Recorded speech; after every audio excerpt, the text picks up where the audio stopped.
மதுரையில் அரசு பள்ளி மாணவர்கள் கைகளில் புத்தகங்களை லோட்மேன்கள் போல சுமந்து ஜீப்பில் ஏற்றும் காட்சி வெளியாகி பொதுமக்களின் மனதை பதைபதைக்க வைத்துள்ளது. இது குறித்த கூடுதல் தகவல்களை செய்தியாளர் மாரிச்சாமியிடம் கேட்கலாம். மாரிச்சாமி, இது சம்பந்தமான விரிவான தகவல்களை பதிவு பண்ணுங்க.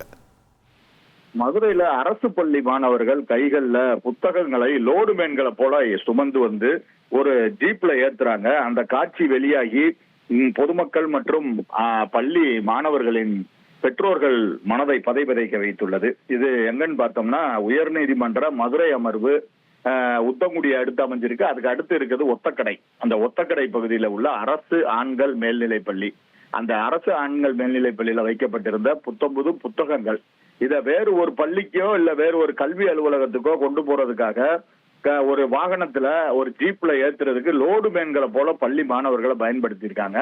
இந்த புத்தகத்தை ஜீப்ல ஏத்துற காட்சி வெளியாகி இருக்கு. இது அந்த பகுதி பொதுமக்களையும் அந்த பள்ளி மாணவர்களின் பெற்றோர்களையும் மனதை பதைபதைக்க வைத்திருக்கு. மதுரை ஒத்தக்கடை அரசு ஆண்கள் மேல்நிலைப் பள்ளியில படிக்கும் அந்த குழந்தை பருவ மாணவர்கள் கிட்டத்தட்ட ஒரு 1/2 கிலோமீட்டர் தூரத்துக்கு அந்த புத்தகங்களை தூக்கிட்டு வந்து, அவங்க ஸ்கூல் இருக்கிறதுல இருந்து 1/2 கிலோமீட்டர் தூரம் இருக்கும், அந்த ஒரு சந்து வழியா புத்தகங்களை தூக்கிட்டு வந்து அந்த ஜீப்ல ஏத்துறாங்க. அந்த காட்சிகள் வெளியாகி இருக்கு. இது லோடு மேன்கள் ஏத்துற மாதிரி அவங்க புத்தகங்களை கையில சுமந்துட்டு வந்து ஏத்துறாங்க. நம்ம குழந்தைகள் வந்து புத்தக பைய சுமந்துட்டு போறதுக்கே பெற்றோர்கள் வந்து புத்தக பையை பொதி மூட்டையை போல குழந்தைகள் சுமந்துட்டு போறாங்கன்றோம். இந்த மாதிரி அரசு பள்ளி மாணவர்களை அவங்க லோடுமேன் மாதிரி பயன்படுத்துறது பெரிய ஒரு பரிதாபத்துக்குரிய செயலா இருக்குன்னு அந்த பகுதி மக்கள் தங்களுடைய ஆதங்கத்தை வெளிப்படுத்தியிருக்காங்க.